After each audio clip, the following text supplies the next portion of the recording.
In the past 300 years, Iran has only defended itself, and defended itself in a most valiant way. You remember when Saddam Hussein attacked Iran? Most of you do not want to remember that. When Saddam Hussein attacked Iran, everybody provided him with weapons.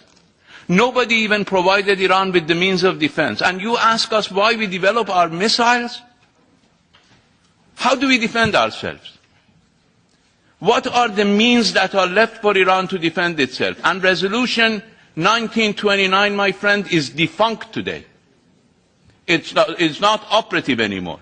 Today we have Resolution 2231, which does not make Iran, but just calls upon Iran, it's no longer mandatory, not to produce missiles that are designed to be capable, not capable, designed to be capable of carrying nuclear weapons.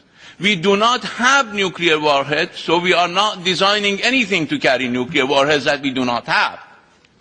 But missiles are the means of our defense.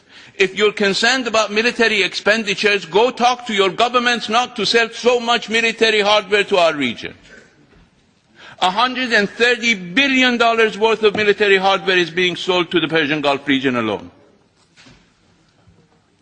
This is not my figure, this is Secretary John Kerry's figure.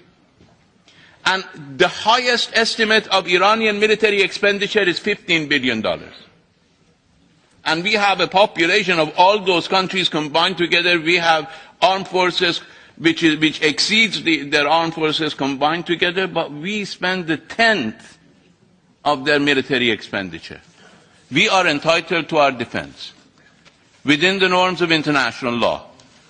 But we are prepared to cut defense spending in the region mutually, not one-sided. We are already spending a fraction of what others are spending on military hardware.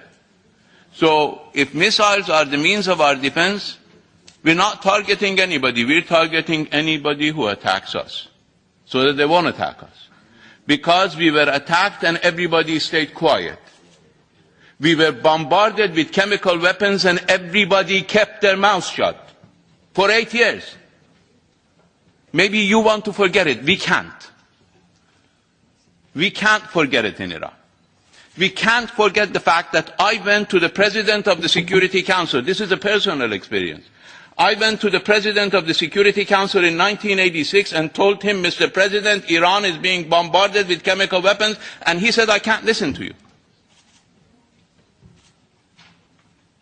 And you know, as long as Saddam Hussein was in office and in Iran, violating our territorial integrity, there is no single Security Council resolution condemning his use of chemical weapons.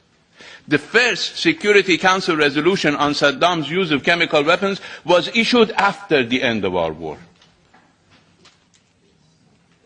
So I think it's important, while Iran wants to work with the international community, while Iran is open to work with Europe to reduce the concerns and tensions in the region, believe me, we're not the ones who have to gain your trust. We both need to gain each other's trust.